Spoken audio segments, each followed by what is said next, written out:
प्रिय व्यूअर्स, परीक्षा expert official channel के डेली स्टैटिक जीके सीरीज में आपका स्वागत है। इस सीरीज में हम प्रतिदिन आपके लिए UPSC, state PSC, SSC, RRB banking तथा विविध परीक्षाओं से संबंधित 10 प्रश्न व्याख्या सहित लेकर प्रस्तुत होंगे। हम आशा करते हैं कि ये प्रश्न आपकी परीक्षाओं की तैयारी में सहायक सिद्ध होंगे। चलिए शुरू करते हैं पहले क्वेश्चन से। पर्यावरण अपकर्ष से अभिप्राय है। ऑप्शन ए, पर्यावरणीय गुणों का पूर्ण रूप से निम्नीकरण। ऑप्शन बी, मानवीय क्रियाकलापों से विपरीत परिवर्तन लाना। ऑप्शन सी, पारिस्थितिकीय विभिन्नता के परिणाम स्वरूप पारिस्थितिकीय असंतुलन। ऑप्शन डी, उपयुक्त सभी। इसका सही आंसर है ऑप्शन डी, उपयुक्त सभी। एक्सप्लेनेशन देख लेते हैं। प्राकृतिक आवास का विनाश, जैव विविधता की हानि या प्राकृतिक संसाधनों के क्षरण होने से पर्यावरण को होने वाले नुकसान को पर्यावरण अपकर्ष कहते हैं। नेक्स्ट क्वेश्चन देख लेते हैं। अपक्षय का विचार संबंधित है। ऑप्शन ए, पृथक हुए पदार्थों का संग्रह। ऑप्शन बी, मौसम में दैनिक प्रावर्तन। ऑप्शन सी, एक प्राकृतिक क्रिया जो चट्टानों को सूक्ष्म कणों में विभक्त करती है। ऑप्शन डी, उपयुक्त में से कोई नहीं।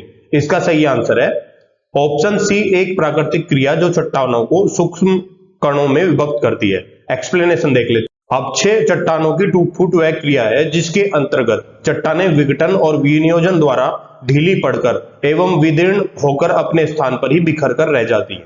नेक्स्ट क्वेश्चन देख लेते हैं। निम्न में से किस एक का संबंध पर्यावरणीय सुरक्षा से नहीं है? ऑप्शन ए, धारणीय विकास। ऑप्शन बी, गरीबी कम करना। ऑप्शन सी, वातानुकूलन। ऑप्शन डी, कागज के थैलों का प्रयोग। इसका सही आंसर है ऑप्शन बी, गरीबी कम करना। एक्सप्लेनेशन देख लेते हैं। धारणीय विकास एवं कागज के थैलों का प्रयोग पर्यावरणीय सुरक्षा के सकारात्मक पहलू से संबंधित है। वातानुकूलन का पर्यावरणीय सुरक्षा के नकारात्मक पहलू से संबंध है, जबकि गरीबी कम करने से पर्यावरण पर नकारात्मक एवं सकारात्मक दोनों प्रभाव पड़ते हैं। दूसरे दृष्टिकोण से देखा जाए तो गरीबी का पर्यावरण से अप्रत्यक्ष संबंध है, जबकि धारणीय विकास, कागज के थैलों का प्रयोग एवं वातानुकूलन का पर्यावरण से प्रत्यक्ष संबंध है। नेक्स्ट क्वेश्चन देख लेते हैं। निम्नलिखित कथनों पर विचार कीजिए। एक, धारणीय विकास लक्ष्य पहली बार 1972 में एक वैश्विक विचार मंडल ने, जिसे क्लब ऑफ रोम कहा जाता है, प्रस्तावित किया था। नंबर 2, धारणीय विकास लक्ष्य 2030 तक प्राप्त किए जाने हैं। उपयुक्त कथनों में से कौन सा सही है? ऑप्शन ए, केवल एक। ऑप्शन बी, केवल दो। ऑप्शन सी, एक और दो दोनों। ऑप्शन डी, न तो एक और न ही दो। इसका सही आंसर है ऑप्शन बी, केवल दो। एक्सप्लेनेशन देख लेते हैं। धारणीय विकास लक्ष्य को सर्वप्रथम वर्ष 2012 में रियो +20 सम्मेलन में प्रस्तावित किया गया था। धारणीय विकास की वह अवधारणा है जिसके तहत वर्तमान की आवश्यकताओं के साथ साथ भविष्य की आवश्यकताओं को भी ध्यान में रखा जाता है। इसी तत्वाधान में धारणीय विकास लक्ष्य बनाए गए हैं जिन्हें वर्ष 2030 तक प्राप्त करने का लक्ष्य रखा गया है। नेक्स्ट क्वेश्चन देख लेते हैं। निम्नलिखित में से कौन सा राज्य भारत की धारणीय विकास लक्ष्य सूचकांक 2019-20 के शीर्ष 5 राज्यों की सूची में नहीं था? Option A, Gujarat. Option B, Himachal Pradesh. Option C, Andhra Pradesh. Option D, Tamil Nadu. इसका सही आंसर है ऑप्शन ए, गुजरात। एक्सप्लेनेशन देख लेते हैं। नीति आयोग द्वारा सतत विकास लक्ष्य भारत सूचकांक जारी किया गया था। इस सूचकांक में राज्यों की सूची में केरल प्रथम, हिमाचल प्रदेश द्वितीय, आंध्र प्रदेश, तमिलनाडु तथा तेलंगाना संयुक्त रूप से तीसरे स्थान पर रहे थे। गुजरात शीर्ष 5 राज्यों की सूची में नहीं था, अतः विकल्प ए सही उत्तर होगा।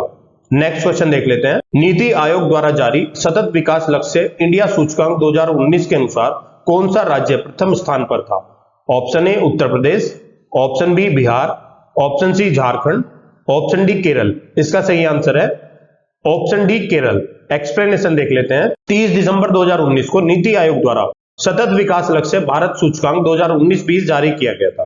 इस सूचकांक को सांख्यिकी व कार्यक्रम कार्यान्वयन मंत्रालय ने ग्लोबल ग्रीन ग्रोथ इंस्टीट्यूट एवं संयुक्त राष्ट्र के सहयोग से तैयार किया गया था। समग्र एसडीजी इंडिया इंडेक्स में शामिल अग्रणीय राज्यों में केरल को शीर्ष स्थान प्राप्त हुआ था। इसके पश्चात हिमाचल प्रदेश, आंध्र प्रदेश, तमिलनाडु, तेलंगाना, कर्नाटक, गोवा तथा सिक्किम थे। नेक्स्ट क्वेश्चन देख लेते हैं। धारणीय कृषि का अर्थ है? ऑप्शन ए, आत्मनिर्भरता। ऑप्शन बी, विश्व व्यापार संगठन के मानकों के अंतर्गत कृषि निर्यात तथा आयात कर सकना। ऑप्शन सी, भूमि का इस प्रकार प्रयोग कि उसकी गुणवत्ता अक्षुण्ण बनी रहे। ऑप्शन डी, कृषि प्रयोग हेतु अप्रयुक्त भूमि को प्रयोग में लाना। इसका सही आंसर है ऑप्शन बी, विश्व व्यापार संगठन के मानकों के अंतर्गत कृषि निर्यात तथा आयात कर सकते। एक्सप्लेनेशन देख लेते हैं। धारणीय कृषि का अर्थ है पर्यावरण को अक्षुण्ण रखते हुए भूमि का इस प्रकार प्रयोग कि उसकी गुणवत्ता लंबे समय तक बनी रहे। नेक्स्ट क्वेश्चन देख लेते हैं। रियो डी जेनेरियो में संपन्न अंतरराष्ट्रीय सम्मेलन था। ऑप्शन ए, संयुक्त राष्ट्र पर्यावरण एवं विकास सम्मेलन। ऑप्शन बी, पर्यावरण एवं प्रदूषण सम्मेलन। ऑप्शन सी, अंतरराष्ट्रीय नई अर्थव्यवस्था। ऑप्शन डी, इनमें से कोई नहीं।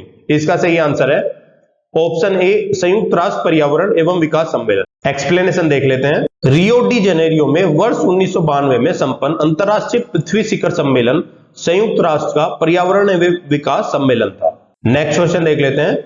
भूमंडलीय पर्यावरण सुविधा के संदर्भ में निम्नलिखित में से कौन सा कथन सही है?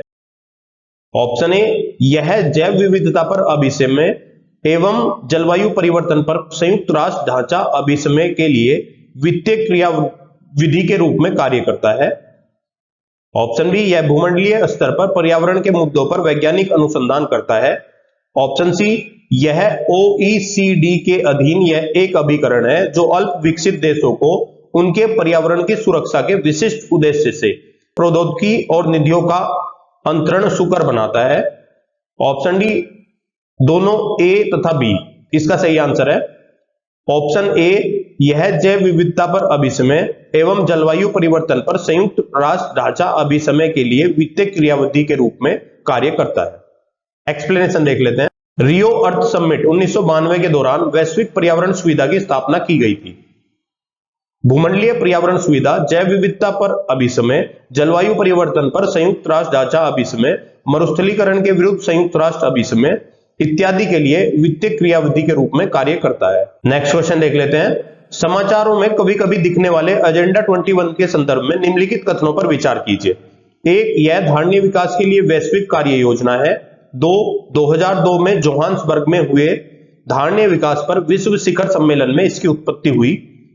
उपयुक्त कथनों में से कौन सा सही है? ऑप्शन ए, केवल एक। ऑप्शन बी, केवल दो। ऑप्शन सी, एक और दो दोनों। ऑप्शन डी, न तो एक न ही दो। इसका सही आंसर है ऑप्शन ए, केवल एक। एक्सप्लेनेशन देख लेते हैं। एजेंडा 21 धारणीय विकास के लिए एक वैश्विक कार्य योजना है। ब्राजील की राजधानी रियो डी जेनेरियो में वर्ष 1992 में पर्यावरण और विकास सम्मेलन आयोजित किया गया। इसे अर्थ समिट या पृथ्वी शिखर सम्मेलन भी कहा जाता है। इसमें सम्मिलित देशों ने धारणीय विकास के लिए एक कार्रवाई योजना स्वीकृत की जिसे एजेंडा 21 के नाम से जाना जाता है। प्रिय व्यूअर्स, हम आशा करते हैं कि ये वीडियो आपको अच्छी लगी होगी। कृपया अपने फीडबैक एवं सजेशंस कमेंट बॉक्स में दें। हम आपके सजेशंस के अनुसार वीडियो को और बेहतर बनाने का प्रयास करेंगे।